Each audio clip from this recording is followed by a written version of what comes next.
Ponto de partida de sexta-feira no ar, aquele ponto de partida que não tem roteiro, não tem teleprompter, sou eu, são vocês. E os comentários, as reclamações, as críticas, os elogios, porque às vezes tem elogios que vocês fazem para mim ao longo da semana. E essa semana foi uma semana de 3 pontos de partida, porque nessa sexta-feira de manhã eu ainda publiquei um ponto de partida extra, porque eu achei que era importante a gente ter uma conversa sobre a nota conjunta que foi feita entre Brasil, Colômbia e México a respeito da situação na Venezuela. E Venezuela é o assunto desse ponto de partida de hoje. E eu queria começar com os seguintes comentários. Pedro, no primeiro momento, disse que essa situação iria dividir quem é democrata ou não. Com o passar dos dias, começou a operação para passar um pano para o papel desempenhado pelo presidente e o governo. Na mesma semana, apoiados o ditador venezuelano, enviamos nosso vice-presidente para um evento no Irã, com o que há de pior no mundo. Que desgraça! É da Isa Quedo. E aí vem o Rodrigo Oliveira. Nunca imaginei que o Pedro seria capaz de ser tão rasteiro em uma análise. Que paixão é essa que te empobrece? E o curioso, eu de vez em quando faço esse número, né? Porque eu acho que esse número é revelador, tá? Não é só de picuinha. Esse comentário do Rodrigo, nunca imaginei que o Pedro seria capaz de ser tão rasteiro em uma análise, é quando eu falei que o PT não é democrático. A Isa reclama que eu tô passando pano no governo, no presidente. A respeito do mesmo assunto, né? Vamos lá. Qual é a situação que a gente tem aqui? A primeira situação é uma que as pessoas lidam com política de forma emocional. Aliás, é uma das características essenciais do tipo de polarização que a gente tem. Esse tipo de polarização que a gente vive no Brasil na última década tem o nome na ciência política, tem o nome de polarização afetiva. É quando a situação deixa de ser uma situação em que você tem uma polarização porque houve uma consolidação entre dois grupos políticos que disputam espaços de poder. E as pessoas passam a ter uma relação de paixão com o seu grupo político ou de rejeição do outro grupo político. É uma coisa que passa a ser emocional. Parece mais torcida de futebol, sabe? Eu sou Flamengo. É, é, e, e isso tem algumas consequências. Uma das consequências é esse tipo de coisa que começou a aparecer com muita frequência nos últimos anos, nas críticas a nós jornalistas, que são essas coisas: você é comunista, você é fascista, e as duas acusações virem no mesmo pacote de comentários. Ouvirem a respeito de uma mesma situação, porque o que as pessoas estão esperando ouvir é que você recite exatamente aquilo que elas querem ouvir, aquilo que todos os comentaristas do lado X ou do lado Y, do lado vermelho ou do lado azul, estão repetindo intransigentemente. E se você está ali no amarelo, ferrou. Percebe? Então, do que a gente está falando aqui? A primeira dificuldade que as pessoas têm de lidar é o seguinte: existem 3 entidades que são entidades distintas. Uma entidade é o Partido dos Trabalhadores. Uma segunda identidade é Lula, o presidente da República. Uma terceira entidade é o governo brasileiro, o Estado do Brasil. O Partido dos Trabalhadores mas quer muito dar apoio a Nicolás Maduro. Isso não é, quando eu falo Partido dos Trabalhadores, eu não quero parecer passar a impressão de que eu estou falando de uma instituição monolítica. Porque tem um bando de gente dentro do PT furiosa com a nota da executiva. E a executiva do partido não publicou essa nota como um consenso da executiva. Eles tiveram uma reunião da executiva, eles não conseguiram tirar um documento dessa reunião porque não conseguiram chegar a um acordo. Aí um grupo pequeno que pertence à executiva, junto com a presidente Gleisi Hoffmann, bateu boca num grupo de WhatsApp e a partir dali fizeram uma nota que em essência reconhece a vitória de Nicolás Maduro na Venezuela, uma vitória que nós sabemos que é fraudada. Então quando eu digo que o PT é antidemocrático é porque o PT é um partido que tem uma executiva, essa executiva fala em nome do partido, e em nome do partido a nota que existe é uma nota que reconhece o governo de Nicolás Maduro, que é um governo que nasce de um golpe de Estado, que é um governo que nasce de um processo de fraude eleitoral. Então, mesmo que institucionalmente dentro do PT existam muitas pessoas, quase toda a bancada do Senado, por exemplo, que estão furiosas com essa nota, o fato é que o PT tem uma executiva, a executiva fala em nome do partido e esta é a opinião oficial do partido. Jogo jogado, cara. Essa é a palavra do partido. Então, eu sinto muito que alguém ache que a análise é rasteira, mas a análise sai de um fato muito simples.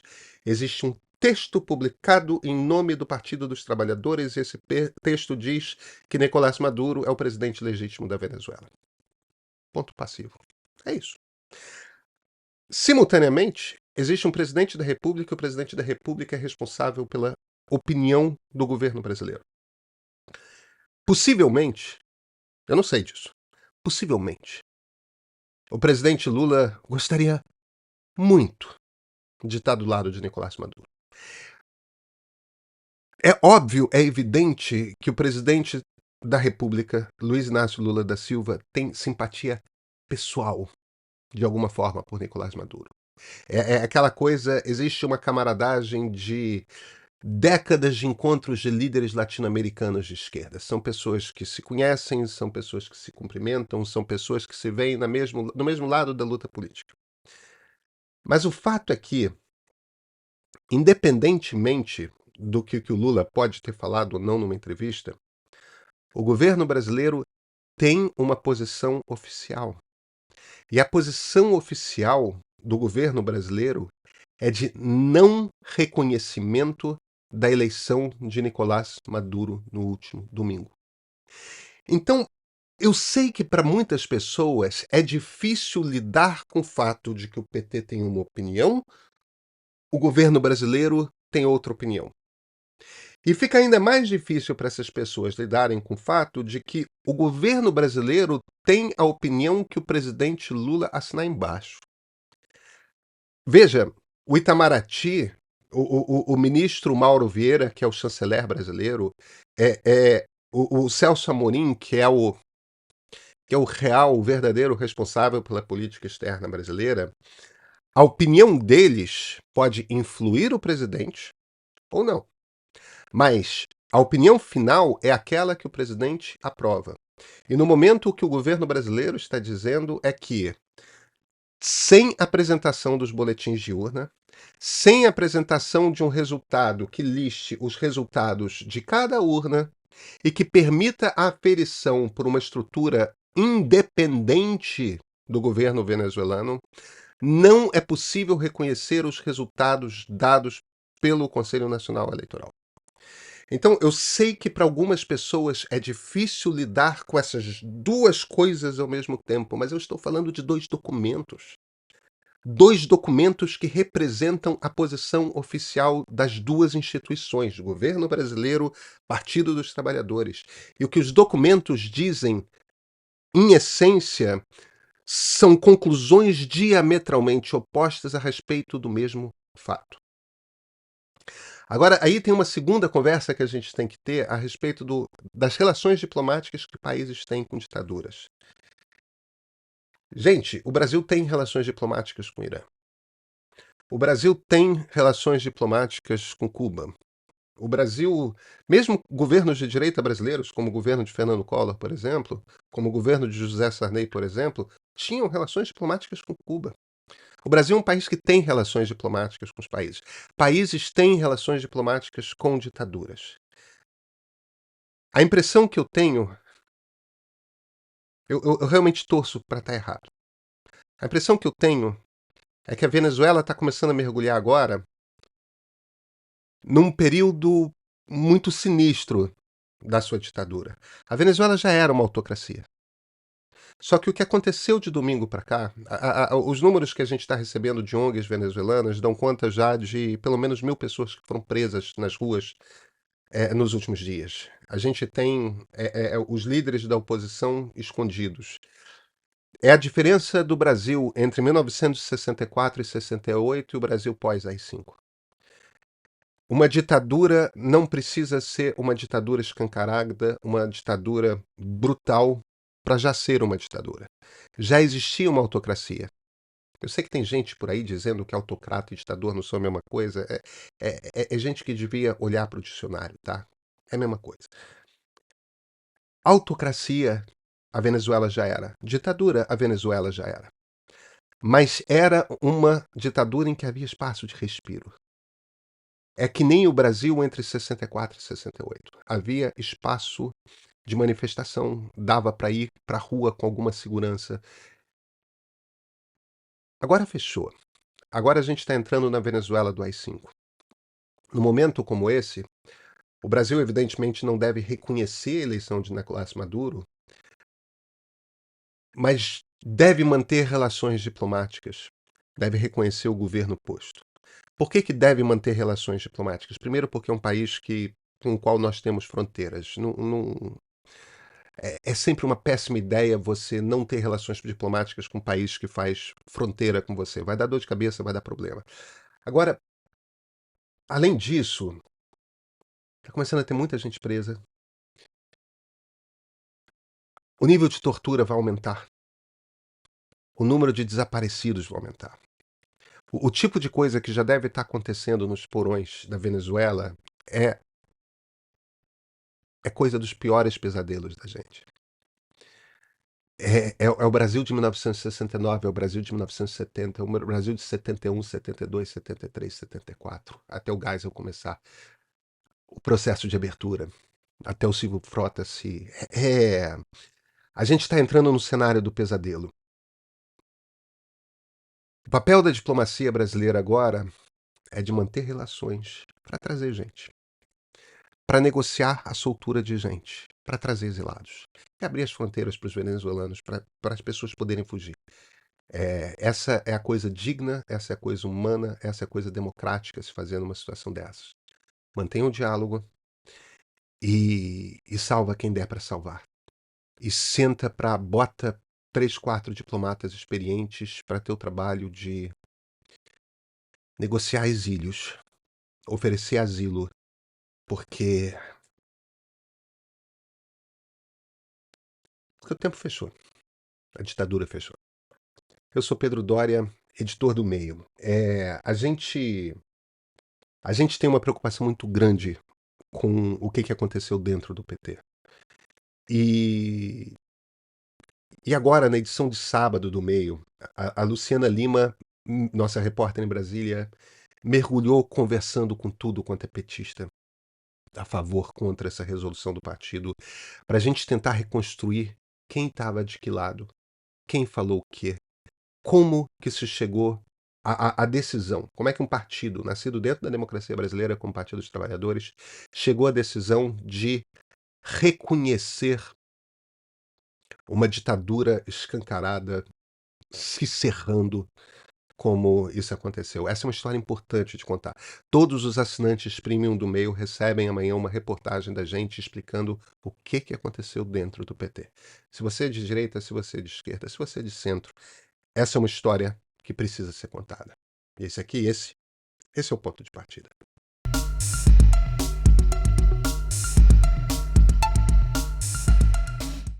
Axton Field de Bones.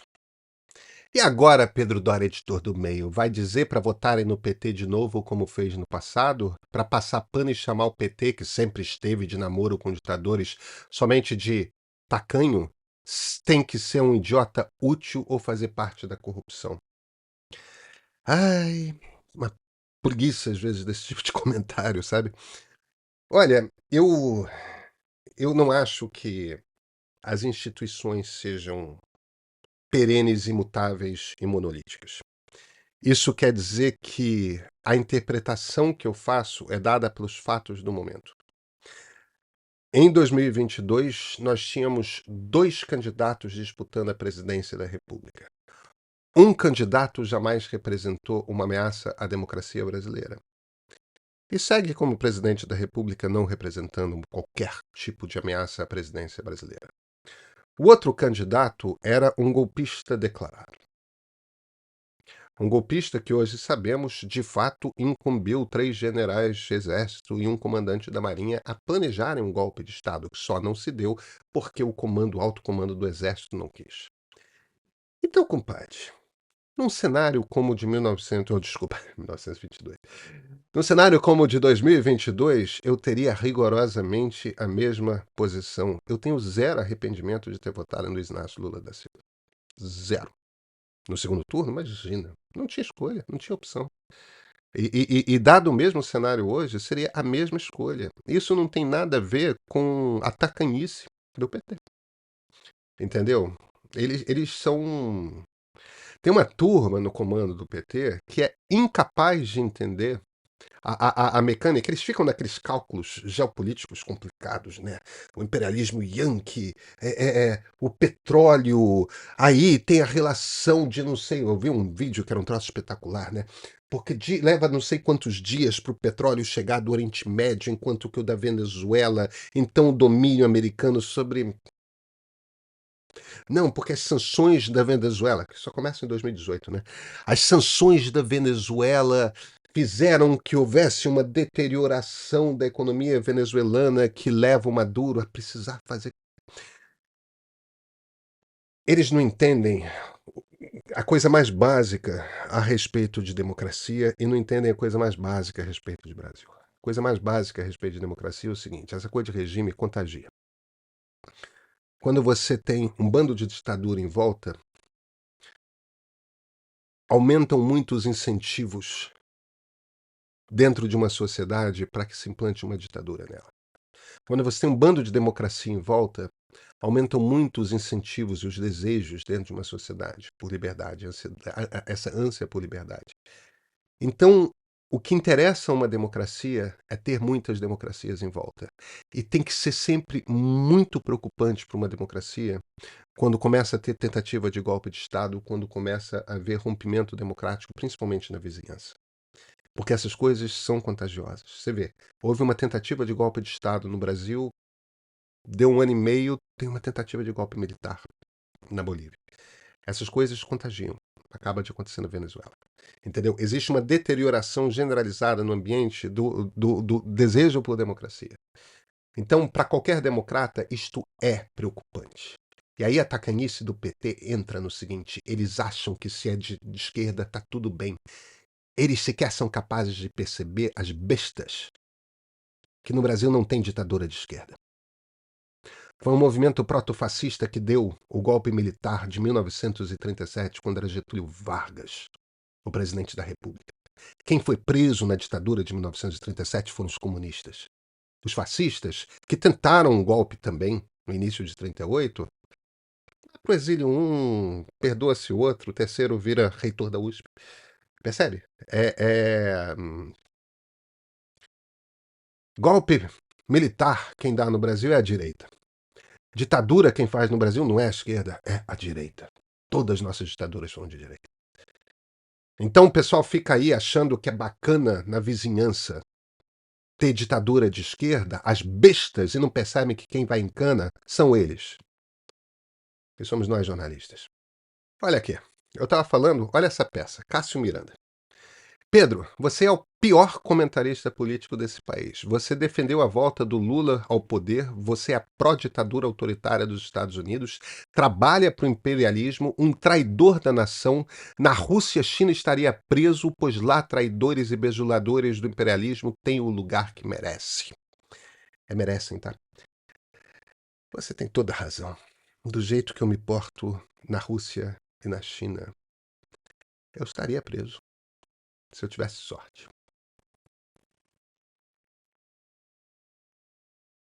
Eu sei disso, tá? Neoward.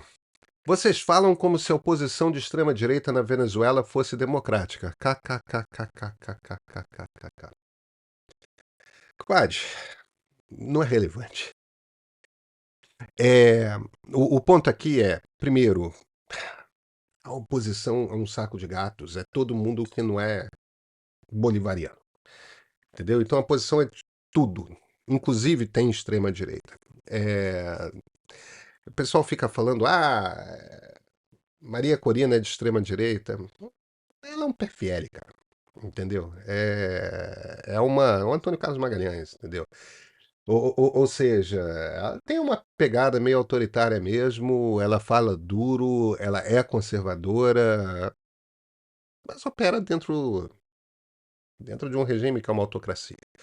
O ponto é o seguinte: Henrique Capriles era de centro-esquerda. O Capriles dizia que seu herói político na América Latina era Lula. Capriles chegou muito perto de vencer, segundo os números oficiais. Tem dúvidas se não venceu de fato. Chegou muito perto de vencer tanto Chaves quanto Maduro em 2 eleições. Foi proibido de participar de outras eleições.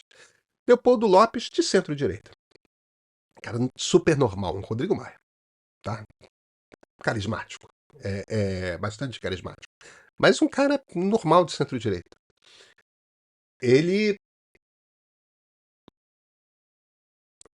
proibido, proibido de participar de eleições. Maria Corina, proibida de participar de eleições.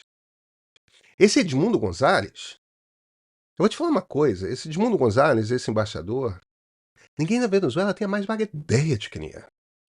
Ninguém sabe direito quem ele é. Era um embaixador, foi embaixador da Venezuela na Argentina no governo Hugo Chávez, no primeiro governo Hugo Chávez.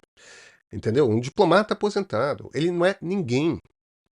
E aparentemente, a população venezuelana, se a gente confia nos números que os estatísticos calcularam em cima dos poucos boletins de urna que existem, se a gente confia nas pesquisas de opinião, aparentemente a população venezuelana saiu em massa para votar e votou em 2-1 em Edmundo Gonçalves, sem ter a mais vaga ideia de quem esse cara é.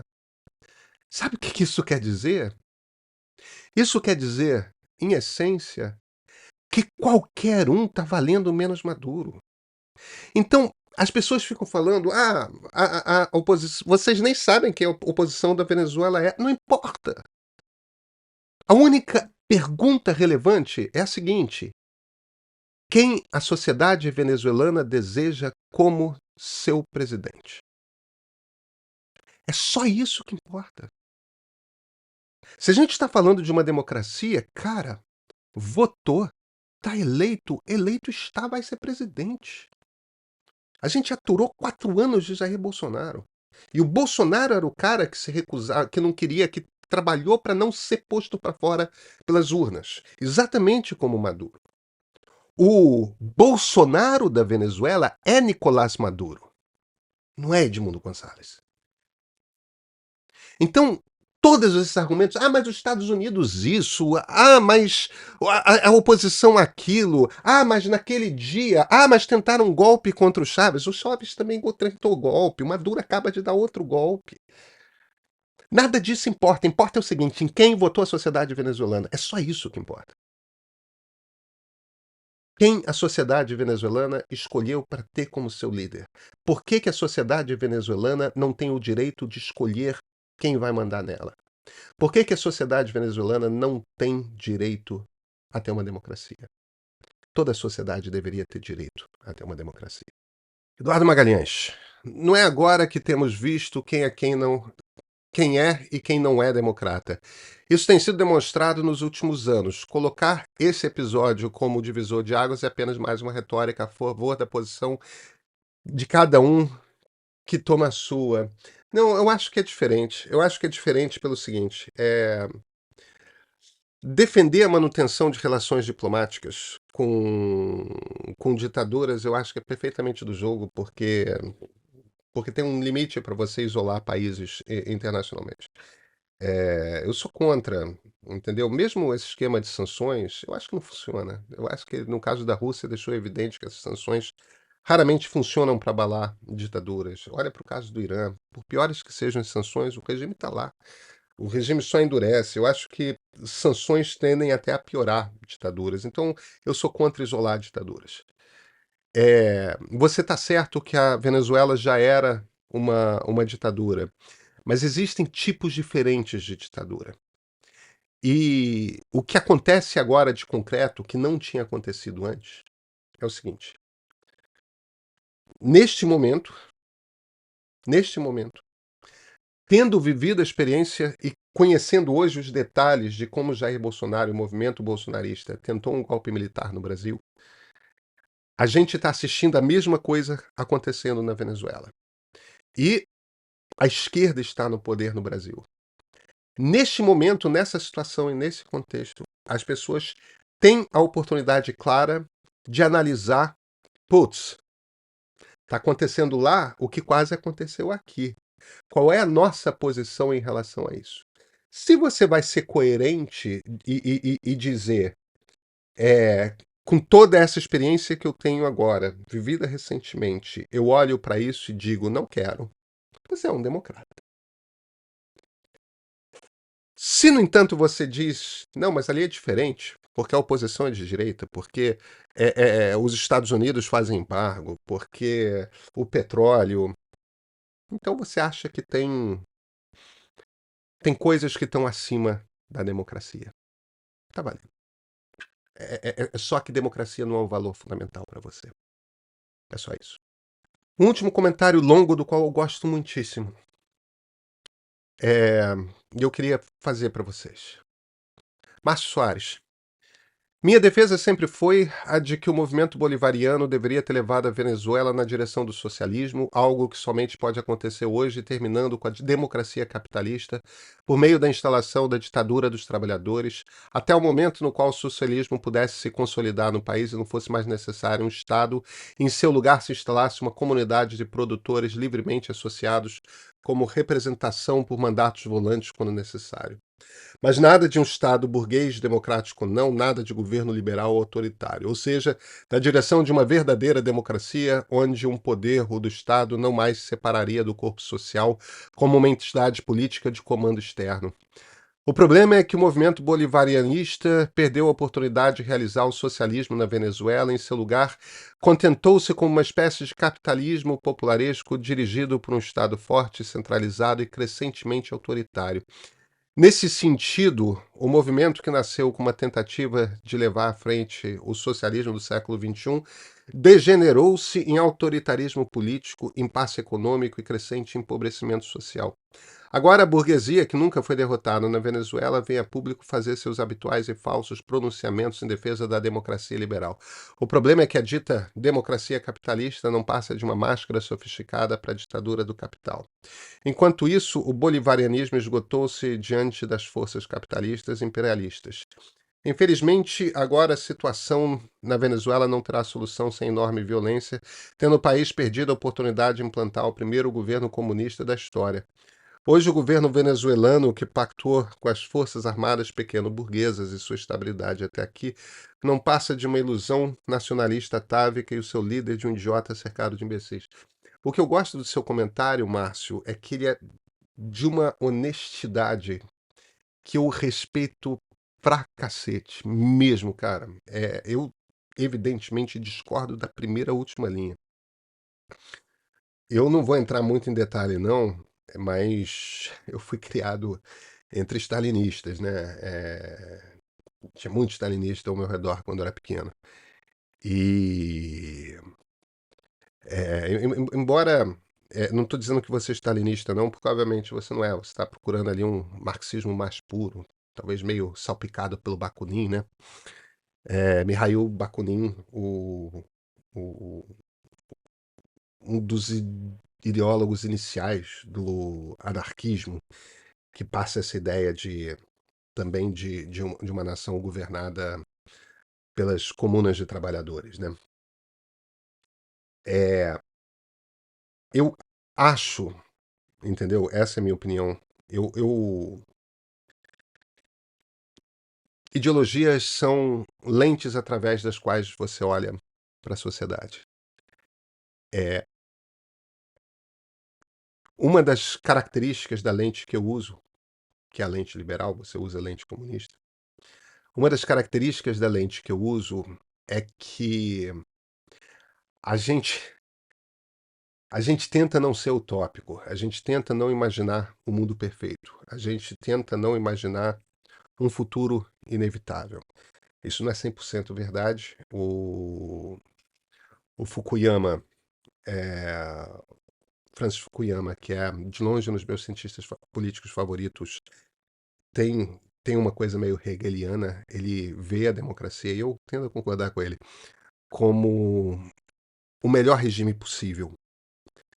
Mas ainda assim, mesmo quando um liberal é hegeliano, nessa, que o Hegel tinha essa coisa de existe um final da história, né? É por isso que o Fukuyama fala de o final da história.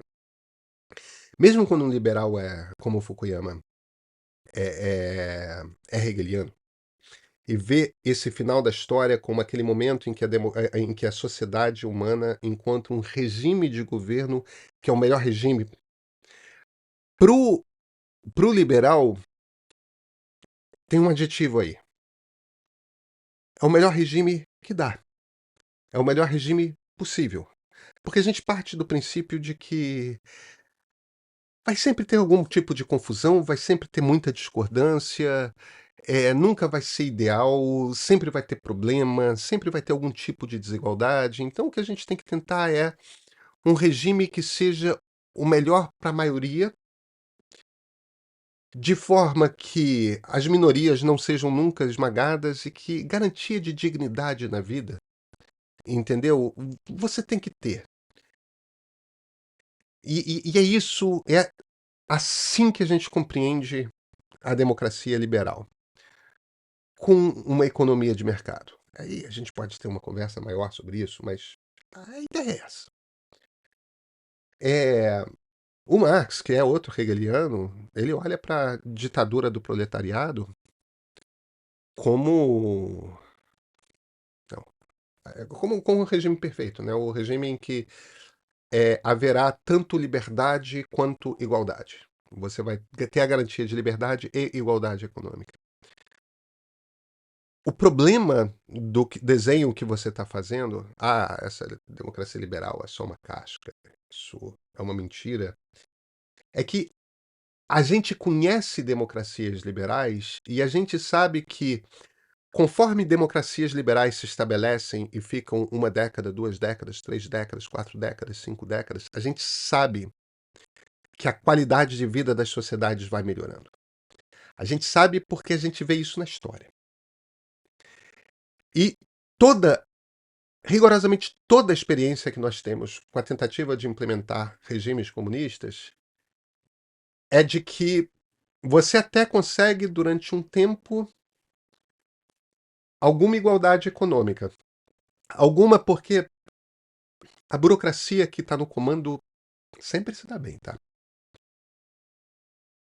É sempre a custa de liberdade. É sempre a custa de as pessoas terem de se calar. É sempre a custa de as pessoas terem de se submeter. É sempre as custas de as pessoas não poderem fazer escolhas a respeito da sua vida. Não, você tem que trabalhar em tal coisa, em tal lugar. Você vai morar em tal lugar. Você vai. Tipo, você começa. Você vira um boneco que recebe ordens do Estado. Todos os regimes comunistas passam por um processo em que são regimes opressores. Você pode se virar, como em geral marxistas se viram, mas é porque não aconteceu tal coisa, porque não aconteceu. Eu só tenho a história. E o que a história me diz é o seguinte: democracias demoram a ficar boas, mas elas são sempre um pouquinho melhores do que eram. E às vezes tem umas crises, mas aí voltam a se fortalecer. E as condições gerais para a sociedade, isso vale inclusive para o Brasil da Nova República, tá? As condições gerais da sociedade tendem a ir ficando melhores.